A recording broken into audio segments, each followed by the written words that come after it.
Bonjour à tous et bienvenue dans votre JT du lundi 7 février 2022.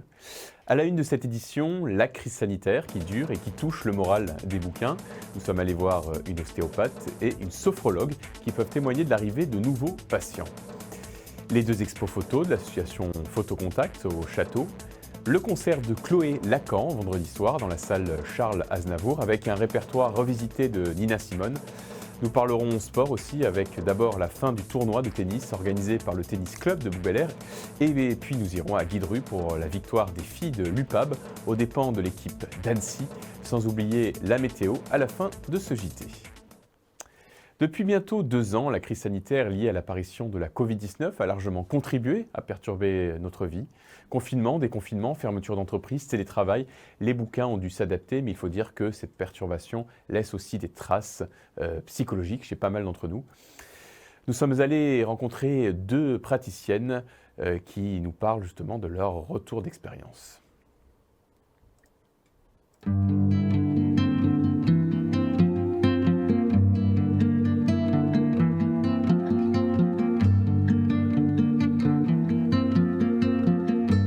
Depuis 2 ans, un peu plus de 2 ans maintenant, la crise sanitaire a débuté et c'est vrai qu'il y a eu beaucoup de changements dans le mode de vie des personnes, notamment dans le mode de vie professionnel où il y a eu le télétravail et ça c'est un point important pour nous en ostéo puisqu'il y a eu des postes de travail pas adaptés, pas ergonomiques et ce qui a généré beaucoup de tensions vertébrales.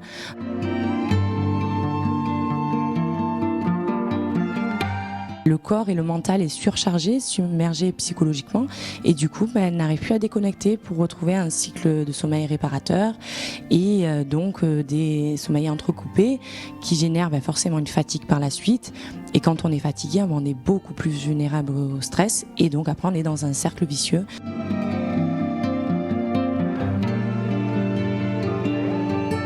En fait on est face à une situation qui est totalement inédite, très déstabilisante. Et en fait, on voit arriver des gens qui sont très anxieux, qui sont parfois dépressifs. Ça va se traduire par des symptômes. On va avoir des gens qui ont des problèmes de sommeil, des gens qui deviennent irritables. Et à côté de ça, on a d'autres personnes qui, eux, vont vivre une espèce de prise de conscience. Ils vont avoir envie de rééquilibrer leur vie, de peut-être réviser leurs priorités, penser à eux et avoir une nouvelle hygiène de vie avec la sophrologie.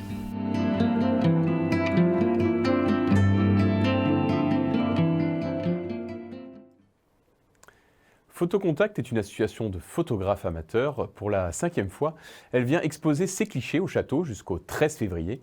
2 expositions sont proposées, graphisme, axé sur la composition photographique et tout et son contraire, un jeu photographique à la manière d'un cadavre exquis en littérature. Allons donc au château découvrir ces 2 expositions.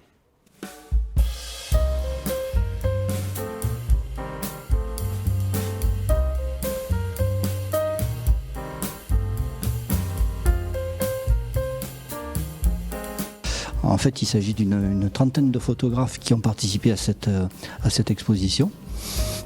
Et il y a eu un mode de sélection rigoureux puisque nous avons fait appel à un jury de photographes confirmés extérieurs qui nous ont permis de sélectionner ces photos-là et de donner une cohérence.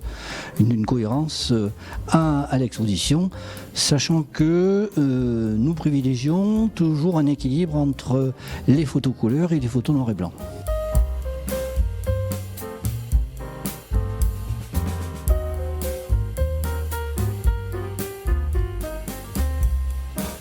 Celle que je mettrai en premier, c'est une photo qui n'est pas dans les 2 expositions.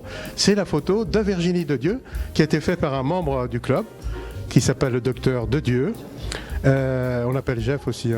Et donc voilà, c'est celle qui me plaît le plus, parce qu'elle met en scène Virginie de Dieu dans une piscine.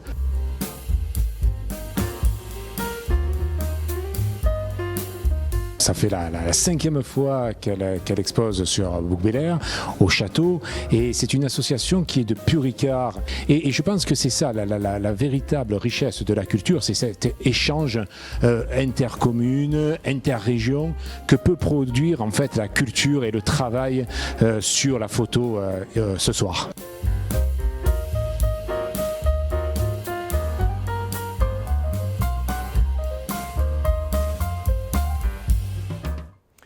Nina Simone était sans doute l'une des 4 plus grandes voix féminines de jazz américaine. On lui doit notamment son titre phare, Signer-Man. Nina Simone qui a habité Bouc-Bel-Air pendant 8 ans. Chloé Lacan, elle, est une chanteuse française qui a été subjuguée à son adolescence par l'énergie de Nina Simone, par sa voix, par son parcours et par son engagement pour les droits civiques des Noirs aux États-Unis. Elle a voulu rendre hommage à la chanteuse américaine dans un spectacle, un récit musical, dira-t-elle, qui avait lieu vendredi soir aux Terres Blanches. Tendons l'oreille. When this life is over, I'll fly away. Assise, bien sagement, accompagnant les serments de ta mère. Tes pieds ne touchent même pas les pédales et tes petits doigts galopent pourtant déjà sur le clavier. I'll fly away.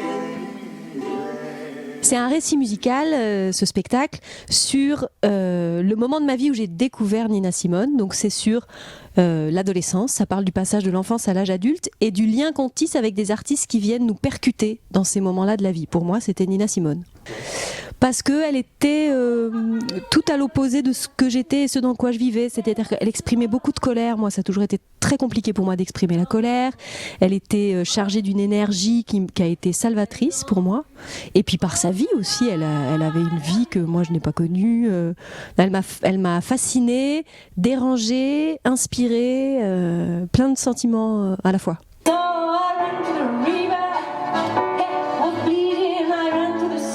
On est musicien, mais bon, moi je suis pianiste comme Nina Simone, mais je ne sais pas forcément jouer comme Nina Simone. Alors Nicolas est un multi-instrumentiste de génie.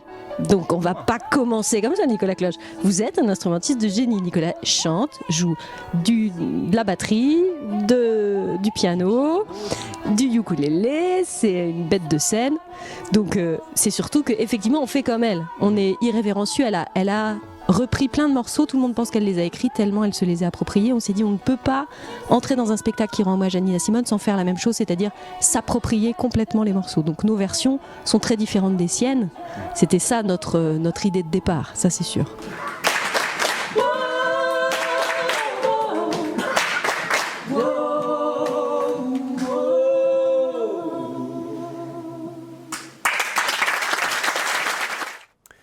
Deux mots de sport, d'abord avec la fin du tournoi hivernal de tennis organisé par le club de Bouc-Bel-Air. 4 semaines de jeu, 277 participants et seulement 3 gagnants. En seniors messieurs, seniors dames et seniors messieurs de plus de 35 ans. Les participants sont venus de toute la Provence pour tenter de gagner et même d'un peu plus loin puisque les tenniswomen du Luxembourg et de Roumanie sont venus jouer. Plusieurs lots étaient en jeu mais aussi des sommes d'argent. On écoute Olivier Ourlet, le président du tennis club de Bouc-Bel-Air. Il dure 4 semaines, donc 8 janvier, 5 février. On a eu 277 inscrits avec 4 catégories. Open Dame Senior et Open Dame plus 35 ans, Open Messieurs Senior et Open Messieurs plus 35 ans. Il y a beaucoup de personnes et on a eu beaucoup d'inscrits, on pensait avoir beaucoup moins d'inscrits. Donc effectivement ça a attiré un peu plus de monde et on a toujours eu la même réflexion où le club propose toujours du niveau en termes de match. Donc ça a attiré effectivement plus de monde cette année. En handball, malgré des blessures en pagaille et des cas de Covid, les joueuses de l'UPAB ont su sortir un gros match face à Annecy et remporter la partie 29-22 pour un match qui comptait pour la 15e journée de National 1 féminine. Au classement, les joueuses en rose restent solidement accrochées à la 4e place avec 10 rencontres gagnées sur 14 disputées. Elles comptent 36 points sur 7 de retard sur le leader toulousain, mais il reste 11 journées à disputer. On écoute Thierry Fleury-Val au micro de Bouc TV. Ça commence à gagner, oui. Ça commence à jouer un peu au handball, on va dire.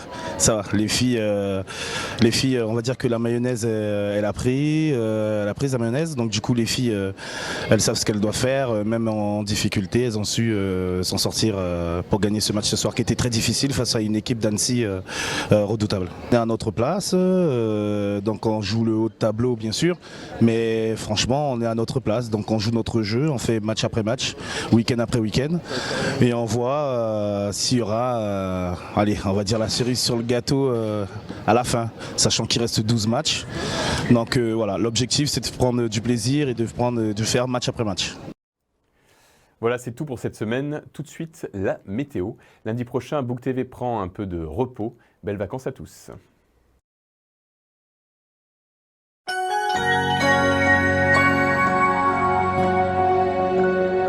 Allez, salut à tous et bienvenue dans votre météo sur Book TV. Demain mardi, le vent se calme enfin, le ciel restera tout de même dégagé et le ciel peut franchement briller. Les températures fraîchissent un tout petit peu puisque nous aurons 5 degrés au lever du jour et 13 degrés au meilleur de l'après-midi. Mercredi, si le ciel est dégagé au lever du jour, de lourds nuages viendront gâter le ciel bouquin au cours de la matinée et ce jusqu'au soir. Du coup, les températures vont peu varier du matin pour l'après-midi, 7 degrés à 7 h du matin et seulement 11 degrés à 16 h. Jeudi, le ciel sera toujours couvert au lever du jour et il faudra attendre la mi-journée pour voir ce rideau nuageux se déchirer pour laisser place au soleil. Les températures remontent sensiblement dans cette journée de jeudi pour atteindre 9 degrés au lever du jour et jusqu'à 13 degrés dans l'après-midi. En l'absence de vent, voilà qui sera bien agréable. Vendredi, le ciel sera chargé au petit matin, mais malheureusement, c'est le grand retour du Mistral qui soufflera jusqu'à 60 km/h en rafale et qui permettra de dégager le ciel bouquin et de voir le soleil. Les températures oscilleront entre 7 et 11 degrés, mais sans doute le ressenti sera en deçà avec ce Mistral.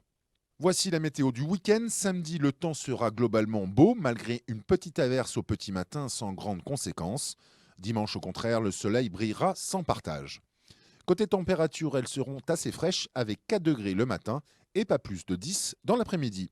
Belle semaine à tous.